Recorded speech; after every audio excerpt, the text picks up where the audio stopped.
আসসালামু আলাইকুম viewers, Microsoft ওয়ার্ডের এই ভিডিও টিউটোরিয়ালটিতে আপনাদের সবাইকে স্বাগত জানাচ্ছি। আমি মেহেদি হাসান। আমরা মাইক্রোসফট ওয়ার্ডের সিরিজ ভিডিও টিউটোরিয়াল দেখছি। তো আজকে আমি ইনসার্ট ট্যাবের ভিতরে হেডার, ফুটার এবং পেজ নাম্বার এই তিনটা বিষয় দেখাবো। তো আমরা নতুন একটা মাইক্রোসফট ওয়ার্ড ডকুমেন্ট তৈরি করে নিচ্ছি। রাইট ক্লিক করে নিউ, দেন মাইক্রোসফট ওয়ার্ড ডকুমেন্ট, এটার নাম দিচ্ছি টেস্ট। ওকে, সো এই হচ্ছে আমাদের ডকুমেন্ট। তো আজকে দেখবো আমরা হেডার, ফুটার এবং পেজ নাম্বার এই তিনটা বিষয় দেখবো। হেডার কি বিষয়, ফুটার কি বিষয়। যখন কোনো বই লেখা হয় তখন দেখবেন উপরের পেজে গল্পের নাম থাকে, প্রত্যেকটা পেজে ওপরের দিকে গল্পের নাম থাকে। তো আমরা হেডার কিভাবে ইনসার্ট করতে হয় দেখি। আমি হেডারে ক্লিক করব। তো এখানে হেডারে বিভিন্ন ডিজাইন দেওয়া রয়েছে। আমি হেডারটা এদিকে বাম দিকে শুধু একটা লেখা দিতে পারি, অথবা এখানে তিনটা লেখাওয়ালা দিতে পারি। এখানে কালারিং রয়েছে, বিভিন্ন রকমের ডিজাইন রয়েছে, আপনারা দিয়ে দেখবেন। তো আমি একটা সিম্পল দিয়ে দেখাচ্ছি। আমি জাস্ট এটা দেই। তো এখানে বলছে টাইপ হিয়ার। সো আমি সাপোজ এখানে নাম দেই সাজিদ, এটা একটা জনপ্রিয় বই। তো এই একটা নাম দিলাম। দেখুন এটা কিন্তু মার্জিন এখানে তার উপরের দিকে নিচ্ছে এটা। তো আমি এটাকে বিভিন্ন রকম ডিজাইন করতে পারবো। আপনারা নিশ্চয়ই জানেন যে এটাকে সিলেক্ট করে যদি আমরা হোম ট্যাবে ফিরে আসি, এটার সাইজ বাড়াতে পারবো, কমাতে পারবো। ফন্ট যে ফ্যামিলি সেটা আমরা চেঞ্জ করতে পারবো। টাইমস নিউ রোমান দিয়ে রাখি, এটা স্ট্যান্ডার্ড।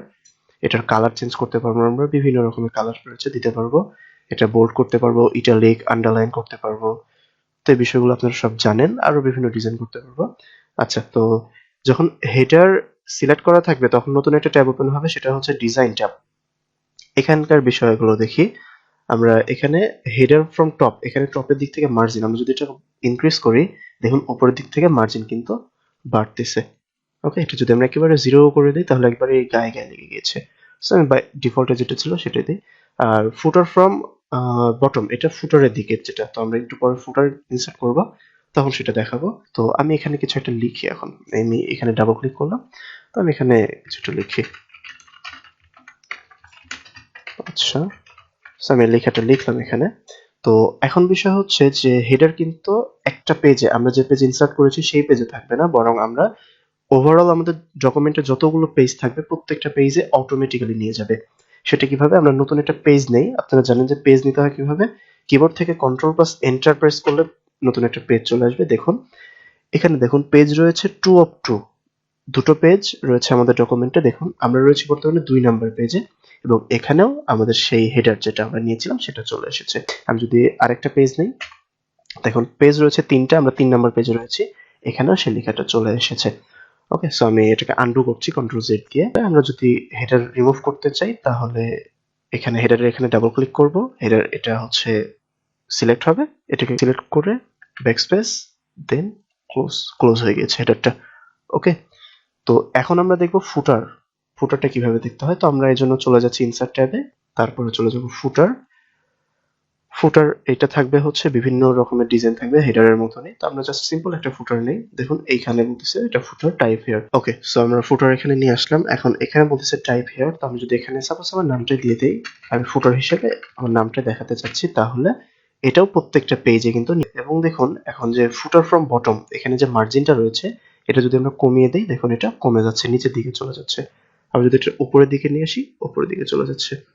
তো এই গেল হচ্ছে বেসিক হেডার এবং ফুটারের বিষয়টা। আমরা যদি নতুন পেজ নেই তাহলে কিন্তু ফুটার আমরা প্রত্যেকটা পেজে পেয়ে যাবো। দেখুন আমি এখানে 5টা পেজ নিয়েছি। আমরা যদি প্রত্যেকটাতে গিয়ে চেক করি, দেখুন এই যে ফুটার সেকশনটা রয়েছে, এটার ক্ষেত্রেও ফুটার রয়েছে। ফুটার, ওকে। তো এইভাবে মূলত ফুটার ডিজাইন করতে হয়। আমরা যদি ফুটারকেও ক্লোজ করতে চাই তাহলে কি করব, এখানে ডাবল ক্লিক করব লেখাটার উপরে, দেন এখান থেকে আমরা লেখাটা কেটে দিব, তারপরে ক্লোজ হেডার এন্ড ফুটার। তাহলে দেখুন সবগুলো ডকুমেন্ট থেকে হেডার ফুটার চলে গিয়েছে অটোমেটিক্যালি। ওকে, সো এখন আমরা দেখব পেজ নাম্বার। পেজ নাম্বার কি সেটা নিশ্চয় জানেন। কতগুলো পেজ রয়েছে সেগুলো নাম্বারিং করাই হচ্ছে পেজ নাম্বার। তো আমি সাপোজ একটা কাজ করি, আমি এখানে অনেকগুলো পেজ নিই, কন্ট্রোল প্লাস এন্টার দিয়ে অনেকগুলো পেজ, 12টা পেজ নিয়েছি আমি। আমি 1 নাম্বার পেজে চলে যাই। এখন যদি আমি এখান থেকে পেজ নাম্বার দিই, দেখুন বলতেছে কোথায় দিতে চাচ্ছি পেজ। পেজের একেবারে উপরের দিকে থাকবে। এখানে বিভিন্ন ডিজাইন রয়েছে, এটা লেফটের দিকে, এটা সেন্টার, এটা রাইটের দিকে। এখানে আবার বিভিন্ন লেখা রয়েছে, এরকম ভাবে ডিজাইন দিতে পারেন। তো আমি টপের দিকে সেন্টারে দিয়ে দেখাই একটা। তো এটা হচ্ছে পেজ নাম্বার 1। এখন যদি আমরা নিচের দিকে চলে যাই, দেখুন এটা অটোমেটিক্যালি আসতেছে পেজ নাম্বার 2। 3 নাম্বার ডকুমেন্টে গেলে পেজ নাম্বার 3। আমরা যদি সবার শেষ ডকুমেন্টে যাই, পেজ নাম্বার 12। ওকে, তো আমরা এটাকেও এডিট করতে পারবো কিভাবে, ডাবল ক্লিক করে এটার উপরে আসছে। তো এখানেও হোম ট্যাব থেকে আমরা বিভিন্ন রকমের ডিজাইন অ্যাপ্লাই করতে পারি। তো আমি সেটা না করি, আচ্ছা, তো আমি এখন পেজ নাম্বার এখান থেকে আবার ক্লিক করি। দেখুন বটম অফ পেজ, আমরা পেজের বটমের দিকেও দিতে পারবো। তো আমি 2 নম্বর লেখাটা সিলেক্ট করি। এখন দেখুন চলে গেছে বটমের দিকে। আমি যদি প্রথম 1 নম্বর পেজে যাই, দেখুন এখানে টপে দেখাচ্ছে এবং বটমে দেখাচ্ছে, আবার টপে দেখাচ্ছে এবং বটমে দেখাচ্ছে। ওকে, তাহলে আমরা টপ বটম দুটোই ব্যবহার করতে পারি। পেজ নাম্বার আমরা চাচ্ছি না দিতে, তাহলে কি করব, ডাবল ক্লিক করব, পেজ নাম্বার এখানে ক্লিক করব, রিমুভ পেজ নাম্বারস। ওকে, এখন দেখুন আমাদের একটাও পেজ নাম্বার নেই। তো এই গেল হচ্ছে পেজ নাম্বার সম্পর্কে। তো এই ভিডিও এতটুকুই থাকবে। যদি আমার চ্যানেলে নতুন হয়ে থাকেন তাহলে অবশ্যই সাবস্ক্রাইব করবেন, ভিডিও ভালো লাগলে লাইক দিবেন এবং কমেন্ট করবেন। তো এই ভিডিও এতটুকু থাকবে, সে পর্যন্ত সবাই সুস্থ থাকবেন, সুন্দর থাকবেন। আল্লাহ হাফিজ।